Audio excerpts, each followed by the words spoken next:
It was dark, black, dark. What do when there's a time in your life or a point that you are at where it is just dark? You need to move forward somehow, but it is dark. Walk by the light, not by sight. Walk by the light, not by sight. That's the emphasis of Joshua chapter 9. And it's such an important lesson. It's a lesson that we learn again and again, over and over. Because we don't get it most of the time. We don't soak it in all the way. And it's a lesson that I learned on the side of a mountain, in the dark, 100 miles from nowhere. My wife and I had taken our backpacks and we went to this very special place. We had been told about this wonderful place. It was supposed to be like heaven, and it was actually pretty close to the Garden of Eden. Just about perfect. We stood on a little ledge and we looked down and over, and down there was a stream. It was crystal clear. It was just amazing and beatific, you know? Just perfect.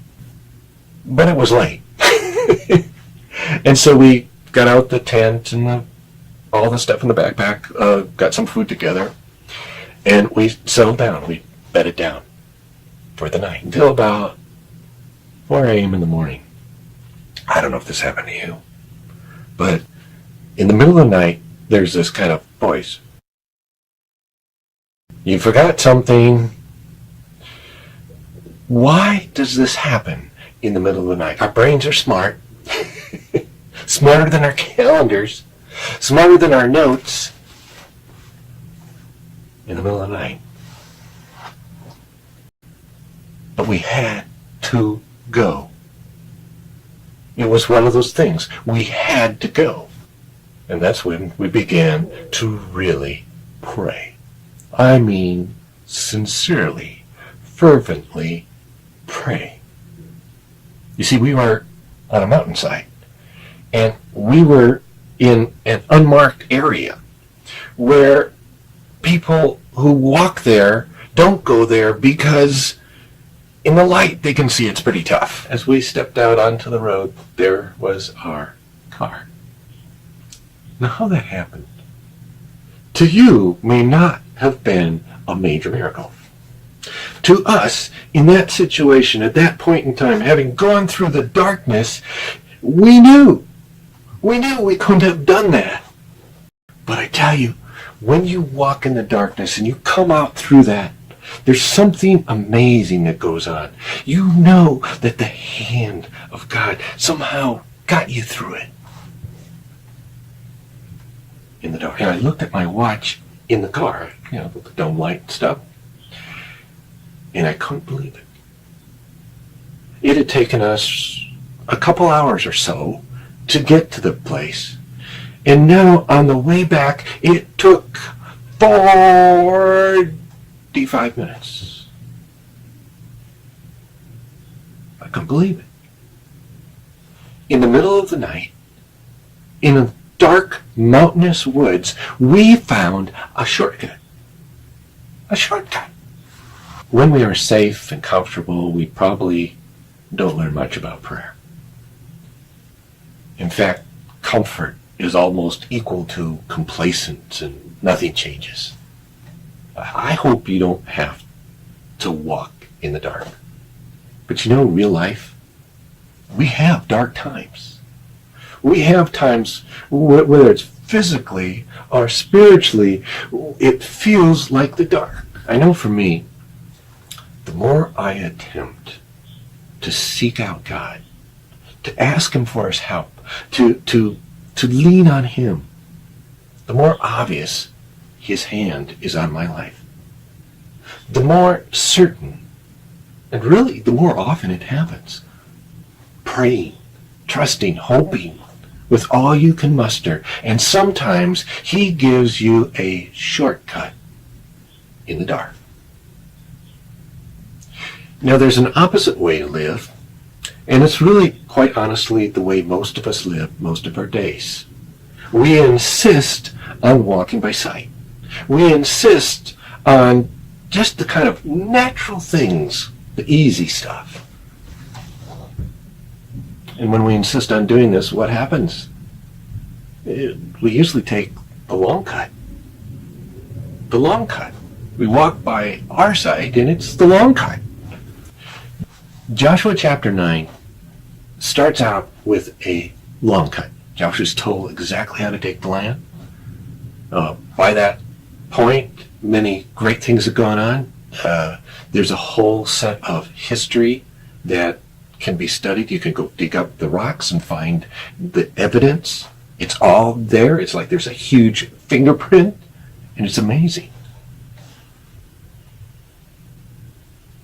Joshua is clearly and specifically told that all the Canaanites had to go.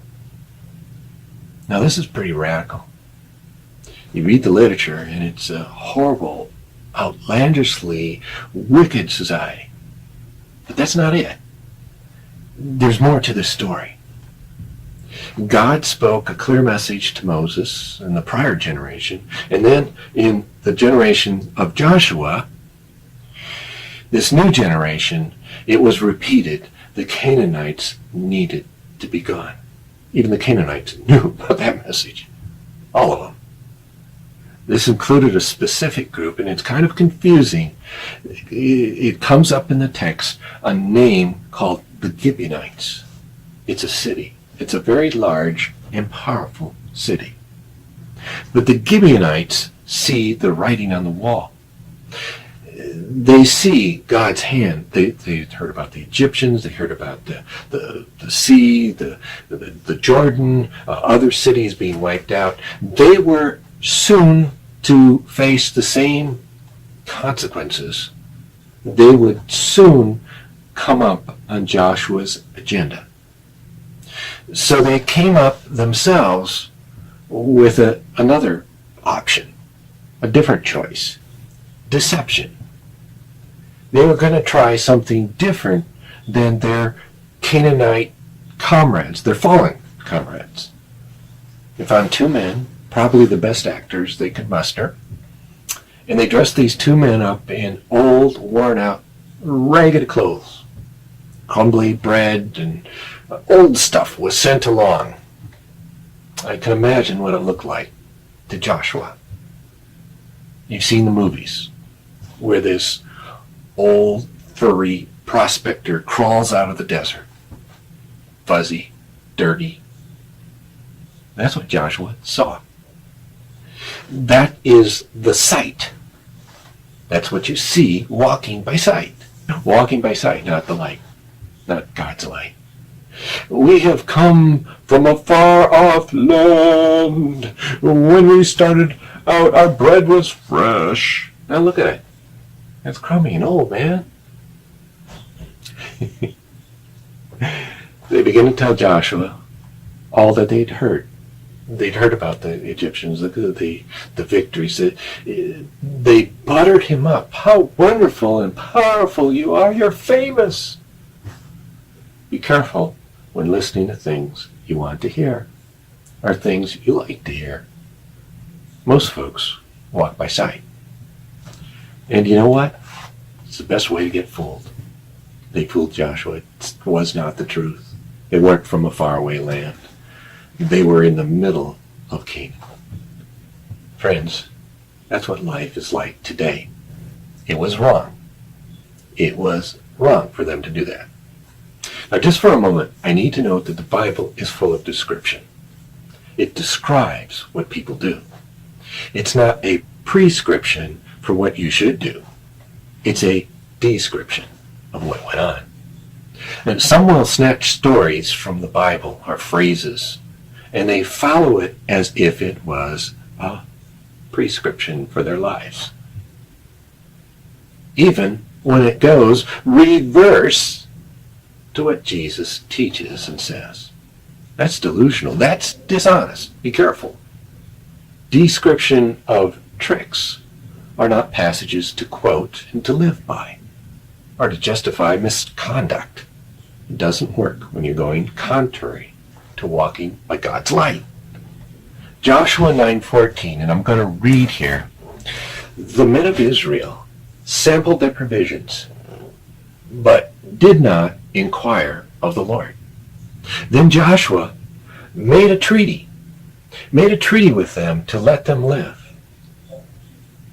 And the leaders of the assembly ratified it by oath. He made a treaty. They made a treaty. First of all, that's exactly the wrong thing to do with a Canaanite. If you want, you can check out Exodus 23. It's there. It's the order from God. No treaties with these folk. Now, God, as we have mentioned in the last couple of sermons, had some very good reasons. He had a lot of patience with these people, the Canaanites, and he was just in his infinite wisdom. Joshua blows it. He does the exact opposite of what God has told him to do. It's called sin. That's called failure. Joshua blows it. And that created a whole lot of embarrassment. The people grumbled. It was not a good time where you're in the middle of a brand new place in war. It's not a good time to have egg on your face. His reputation was badly tarnished. 3 days later, notice chapter 9, verse 16. They happened to discover Gibeon, right in the middle with all the other Canaanites. Remember Achan? Achan is just a little while before this, and he brought sin into the camp. That rebellion, that greed, that selfishness cost people's lives. Who would die now because of this? Joshua. How could you? It's not right here in the chapter. It's all over the story, but it's not right here in the chapter. Joshua would need to set things right. And now soon we're going to see the results of Joshua actually setting things right, but it cost him. He needed to face up to the mistake. He needed to deal with it. But throughout the ages, God's people have been given away out of their mistakes. That's the way God is. He had walked by sight. Joshua had walked by sight, but soon he would turn and walk by the light. The Gibeons were a problem. Now that you've made a covenant of peace with them, what are you going to do? What are you going to do? You have to take care of the situation. Eventually, Joshua even goes to war because of them. Even for the next hundreds of years, the Gibeonites were a kind of thorn in the side of Israel. Saul, a king of Israel who comes hundreds of years later, he's an unrighteous king, and he wants to get rid of the Gibeonites because it looks bad religiously. But God is a God of truth and light. He expects us to keep our commitments, to honor our promises, our word. God is that sort of God. He does not go back on his word, and he doesn't expect his people to go back on their word either. Saul, an unrighteous king, hundreds of years later, he has heard about these promises. He had heard about the covenant. He understood, but he ignores it. And he wipes out the Gibeonites, massacres them, gets rid of that heathen influence. Why, he was a, messenger of God. Wrong. You can read about it later in 2 Samuel 21. Saul dies. And David has to pay, Israel, all of Israel has to pay for the sin of Saul, ignoring the promise, ignoring the words, the commitment. At the time of Saul, that promise was older than our country. For Saul had been hundreds of years prior. What happened? 3 years of famine for Israel. David deals with resolving the issue. But there was a price. 3 years. Famine. What does this mean? It means that to God, a promise given 100 years ago, 200 years, 2 days ago, is just the same. It's not forgotten. It is as good as it is moments ago. He remembers. He doesn't forget. I'm going to kind of pause. We have some application, some adjustment. If you made promises, God expects you to keep them. Now it's up to you to make those promises. It's your choice. But it's something you need to keep. And a lot of people don't. A lot of us don't. Unfortunately, you and I have made promises and commitments we cannot or do not keep. With such problems, we need to go before God. Understand, it's not nearly as cumbersome as Joshua had to face. That's what he needed to do. We have an advocate. His name is Jesus. We must solve these things, these issues in his sight. He's taken care of it. That is, if we let him. If we do not, believe me, it is never forgotten. You need to address the issues in your life, my life. They don't just go away. They don't float off. There are promises that we can keep and need to keep, and Joshua kept his promises. He needed to the Gibeonites. It's God's timeless expectation. Notice, too, that Joshua, like most of us, could have given excuses. I was misled. I did not know. It was an off day.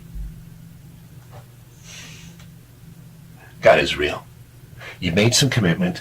Deal with them. That's the application. Deal with them in a way that's right. Make peace with your Maker. Come to terms. An oath, promise, commitment, serious things.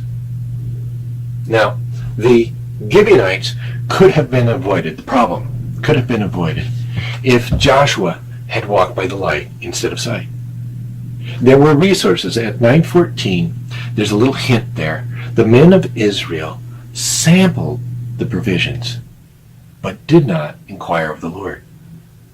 Did not. Underline that. Did not inquire of the Lord. This is a clear hint, not to be missed. They really should have inquired of the Lord. Today, we as Christians, we can make inquiry directly of the Lord. Wow! Through prayer, through study of His Word. There's a whole process of a godly way to make inquiry. But don't miss it either. It is not, oh God, bless what I've already decided, or here's what I want, make it work. Just make it work. Remember that flashlight that barely glowed? Spiritually, you can use that kind of light. It's weak, close to useless. But there's a different kind of light. God's light. Back in the day of Joshua, he had this priestly sacrificial system and a rather odd set of items called Urim and Thummim.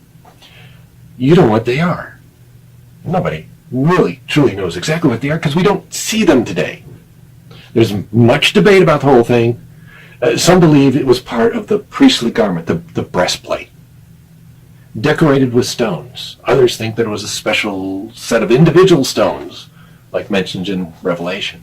These stones would be brought before the Lord. Now, to understand, directly before the Lord, in His tabernacle, His special meeting place, the tent of meeting. It was a very special place. You did not just barge in. There was a long, ornate process of coming before the Lord. Joshua actually saw Aaron's sons die because they disrespected the process. They're too casual. There was an appropriate ceremony that was required. It took time. It was not an easy thing. Ceremony. Sacrifice. Some think these stones were maybe one side meant no, and the other is kind of like a coin, toss the coin. But that's not a good answer because they weren't like dice. In the history of the kings of Israel, in the case of unrighteous kings, sometimes there was no answer, like for King Saul. No answer. God refused to play games to answer those who had already decided their outcome, who walked by their own sight. Here's what I think went on with the Urim and the Thummim. When the high priest finally entered the Holy of Holies, The stones of the breastplate glowed in the presence of the Lord. That is, when all was right. Perhaps the Urim and Thummim had a special glow, like red means stop, or green, or something similar. Somehow an inquiry could confirm or reject, and that's what Joshua was supposed to have done. So they clearly understood the will of the Lord. We get fooled. Today within you and I, there's the potential for understanding the will of the Lord. It's not an easy thing to work through, but as you walk with the Lord, you learn it. As you go through the darkness, you understand it. There are several levels. Now, you could play mind games and tweak the results. But that kind of direction is from what I call a small g God. Small g. It's not the real one. It's more like a genie. Or you could go to someone else, a human, a man or a woman, who's not God, but more like a genie. Your wish is my command. We'd love to hear that. We'd love to hear that. We seek what we want to hear, what we want to see. In essence, it's a kind of an external thing. It's not a relationship, but it's an external thing. And that's what I call walking by sight. Walking by sight. One fellow confessed to me he saw this pretty lady. He said to her, God told me to marry you. Now that's walking by sight. He didn't know her. All he saw was the external, and it looked pretty good to him. But over time, it didn't work out so well. Our world is full of people, yes, Christians, who walk by sight. Who walk by sight. And it doesn't work out so well. Joshua had walked by sight. Hey, it was easier. But it didn't work out so well. It never has. It just doesn't do that. Without the spiritual connection, we jump into decisions without his wisdom. And we flounder. And then we wonder why. And then we blame God. As hard as we might look with our own eyeballs, with our own sight, we cannot see all. But God does. Walk by light, Joshua. Walk by the light. Joshua gets it right. One of the things I love about the Bible is that it shows both sides, often in the same story. Joshua chapter 9 shows utter failure. At one point, Joshua should have ended up under a pile of stones.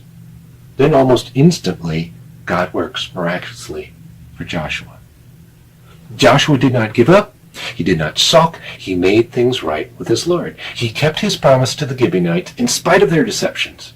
He didn't ignore the issue or deny it. He continued to work through the issues and carried on with his appointed task in the manner that God had prescribed. An amazing thing happened. God blessed him.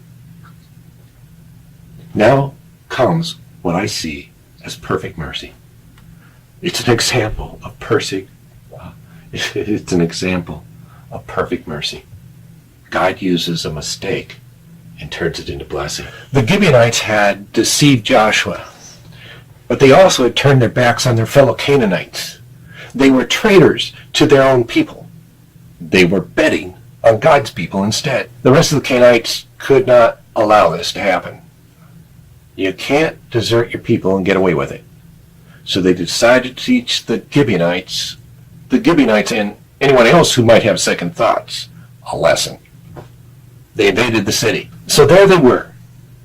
All the armies gathered together. The 5 kings gathered together, this huge number of people, outside the walls of the Gibeonite city. They were staging a siege. The method in that day was to surround the city. Wait outside the walls until some weakness occurred or became apparent. Perhaps a spy would would find an entry, or a thirsty or hungry, desperate person or people would come out. The 5 kings and their armies surrounded the Gibeonites. A huge number of the enemy out in the open. They were sitting ducks. And Joshua found out, and he rushed to the battle. If this worked, Joshua and his army would not need to lay siege to each of the 5 cities. They would not have to scale walls or break down barriers while being fired upon. It would be much easier. For Israel, this was a huge opportunity. God does this kind of thing for his people. What was a big mistake, what was a failure, became an opportunity. They did not deserve such a break, but they got it anyway. Now that's grace. That is our God. Originally, God had told Joshua, no treaties. This was his plan. He was specific in his direction. Joshua blew it, made an agreement without checking. The lies were exposed, but Joshua stood by his word. He made it right with God. Then God rebuilt the entire scenario and turned it into blessing. God can take what we mess up and turn it into blessing. God can take what we mess up and actually turn it into our benefit. I have seen that in my life again and again. Maybe you've seen it in yours. God turned it around. You know, in the next phase of the story, Joshua dares to ask a thing that no man in all known history has asked and received an affirmative answer. He asked for time to hold still. If you've ever gone to Sunday school, you've probably heard this story. It's an all-time favorite. Joshua's fighting these 5 kings, and there's so much to do that he needs extra time to do it. Nobody's thought of this before, right? No, but it's wrong. But he cries out to God, and the sun and the moon stop. I don't know how he did it. There are some scholars that actually claim there's a missing day. Go on the internet and you will find skeptics who scream, fake. Aha, it proves it. Fake. Everybody's fake. Especially about the NASA thing, the missing day. Yet some folks seem to choose to overlook a huge and important proof. There is one pretty hard to find idea or thought train to follow on the internet, but by my count, there are at least 5 different ancient documents from around the world that speak of a day twice as long as normal. On top of this, many of those documents can be dated to the exact time period of Joshua. Personally, I think people get sidetracked by assumptions and bias. They argue that the earth couldn't stop rotating. That's not how God had to do it. My response is, okay, but somehow the people all over the earth, all over the planet, at the same time recorded a day that was totally unlike any other. I don't know how, but God did it. The day was extended. Joshua and his army accomplished what was not possible in a single day. God could have done things much easier. He could have taken it into his own hands totally, like Sodom and Gomorrah. In fact, if you read the text carefully, that's partially there was help. Stand back, get out of my way. No, his plan was to put Joshua and his army to work, to include them. Ultimately, the whole earth witnessed that day. Skeptics blow it off. They prefer darkness. God is a God of light. God responds to Joshua's request right after he'd blown it royally. I gotta repeat that. God responded to Joshua's request right after he blew it royally. The whole world saw it, but few understood. Few understood. It was God answering the prayer of Joshua, a guy who messed up. God is sovereign over light, over all appearances. He wants us to walk by his light. God is the kind of God who guides us through the darkness and even through the light. He's much bigger than any darkness you can face. He wants us to learn. Walk by his light, not by sight. Walk by his light, not by sight. That's the lesson we learn from Joshua. That's the need we all have in our lives today.